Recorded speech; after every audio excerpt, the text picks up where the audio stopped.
7 महारथी अभिमन्यु को घेर कर उसको मार डालने की कुचेष्टा कर रहे हैं। अभिमन्यु का धनुष बाण भंग हो चुका है। अभिमन्यु अपने रथ से उतरकर हाथ में तलवार लेकर उन 7 महारथियों से युद्ध कर रहा है। उसी बीच अभिमन्यु 7 महारथियों को ललकारते हुए जो वचन कहता है वह अनुकरणीय है, श्रवण योग्य है, और आपसे गुजारिश है कि आप ध्यानपूर्वक वह वचन सुनेंगे कि मैं वीर तुम बहु सहचर सहचरों से युक्त विस्तृत सात हो, एकत्र फिर अन्याय से करते सभी आघात हो, होते विमुख तो भी अहो झिलता न मेरा वार है, तुम वीर कैसे हो तुम्हें धिक्कार 100 वार है, तुम वीर कैसे हो तुम्हें धिक्कार 100 वार है। उस सूर ने सुनियो वचन बोला सुयोधन आप यो, है काल अब तेरा निकट करता अनर्थ प्रलाप यो, जैसे बने निज वैरियों के प्राण हरना चाहिए, निज मार्ग निष्कंटक सदा सब भांति करना चाहिए, निज मार्ग निष्कंटक सदा सब भांति करना चाहिए। ये दुर्योधन ने कहा है अभिमन्यु को, जो एक बालक कह रहा है कि आप 7 महारथी मैं अकेला, ये धर्म युद्ध नहीं है। युद्ध ही करना है तो एक एक महारथी मुझसे आवे, यदि आप एक एक महारथी नहीं आना चाहते तो मुझे पहले हथियार तो उपलब्ध कराया जाए। तब दुर्योधन जो कहता है वह अत्यंत ही घृणित था, निंदनीय था। फिर कहते क्या हैं कि यह कथन तेरे योग्य ही है, प्रथम यो उत्तर दिया खरतर शरों से, फिर उसे अभिमन्यु ने मूर्छित किया। उस समय ही जो पार्श्व से छोड़ा गया था तान के, उस कारण सर ने चाप उसका काट डाला आन के, तब खींच कर खड़ खड्ग फिर वह रत हुआ रिपुनाश में, चमकी प्रलय की बिजलियां घन घोर समराकाश में, पर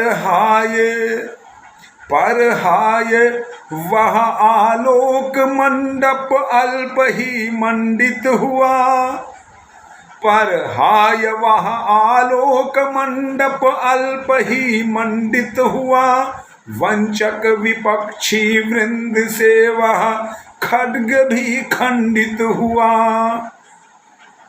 यो रिक्त हस्त हुआ जहां वह वीर रिपु संघात में, घुसने लगे सब शत्रुओं के बाण उसके गात में, वह पांडुवंश प्रदीप यो शोभी हुआ उस काल में, सुंदर सुमन ज्यों पड़ गया हो कंटकों के जाल में, सुंदर सुमन ज्यों पड़ गया हो कंटकों के जाल में, संग्राम में निज शत्रुओं की देख कर यो नीचता, कहने लगा वह यो वचन दृग युग करो से नीचता, निशस्त्र पर वीर तुम वीर बनकर वार करते हो अहो, हाय पाप तुमको देखना भी पामरों सम्मुख न हो, 2 शस्त्र पहले तुम मुझे फिर युद्ध सब मुझसे करो, 2 शस्त्र पहले तुम मुझे फिर युद्ध तब मुझसे करो, यो स्वार्थ साधन के लिए मत पाथ में मेरे पड़ो, कुछ प्राण भिक्षा मैं न तुमसे मांगता हूँ भीति से, बस शस्त्र ही मैं चाहता हूँ धर्म पूर्वक नीति से, कर मैं तुझे कुछ तुम शस्त्र देकर फिर दिखाओ वीरता, देखूं यहाँ मैं फिर तुम्हारी धीरता गंभीरता, देखूं तुम्हारी मैं फिर यहाँ धीरता गंभीरता, है साथ क्या 100 भी रहो, है साथ क्या 100 भी रहो, तो भी रुलाऊं मैं तुम्हें, कर पूर्ण रणलिप्सात अभी क्षण में सुलाऊं मैं तुझे। निःशस्त्र पर आघात करना सर्वथा अन्याय है, स्वीकार करता बात यह सब शूर जन समुदाय है। पर जान कर भी हा इसे आती न तुमको लाज है, होता कलंकित आज तुमसे शूरवीर समाज है, होता कलंकित आज तुमसे शूरवीर समाज है। हैं नीच ये सब शूर पर आचार्य तुम आचार्य हो। गुरु द्रोणाचार्य के लिए कहा जा रहा है, गुरु कृपाचार्य के लिए कहा जा रहा है कि हैं नीच ये सब शूर पर, हैं नीच ये सब शूर पर आचार्य तुम आचार्य हो। वर वीर विद्या विज्ञ मेरे तात शिक्षक आर्य हो। फिर आज इनके साथ तुमसे हो रहा जो कर्म है, मैं पूछता हूँ वीर का रण में क्या यही धर्म है। या सत्य है कि अधर्म से मैं निहित होता हूँ अभी,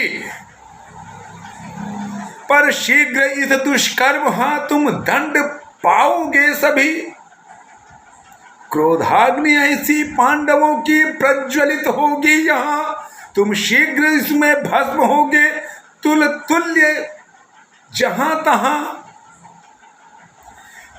मैं तो अमर होकर यहाँ अब शीघ्र सुरपुर को चला, मैं तो अमर होकर यहाँ शीघ्र सुरपुर को चला।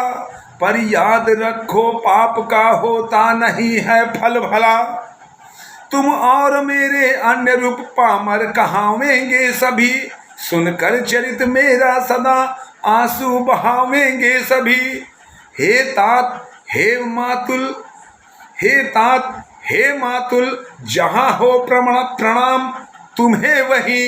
हे तात हे मातुल जहाँ हो प्रणाम तुम्हें वही। सुनकर चरित मेरा सदा आंसू बहावेंगे सभी। अभिमन्यु का इस भांति मरना भूल न जाना कहीं, कहता हुआ वो वीरियों रणभूमि में फिर गिर गया। कहता हुआ वह वीरियों रणभूमि में फिर गिर पड़ा। हो श्रृंग भृंग सुमेरु गिरि का, गिर पड़ा हो ज्यों बड़ा। इस भांति उसको भूमि पर देखा पतित होते यदा, दुशील दुशासनता ने शीश में मारी गदा। हाँ एक अनुपम रत्न मानो मोदिनी का खो गया। हे वीरवर अभिमन्यु तुम अब हो यदा सुर पर यदा। यदि आपने अभी तक चैनल को सब्सक्राइब नहीं किया है तो गुजारिश है कि चैनल को सब्सक्राइब करेंगे और बेल आइकन की बटन को दबाएंगे। आप सबका इस नववाचक पीयूष मैत्र पाठी एडवोकेट का परम साधुवाद।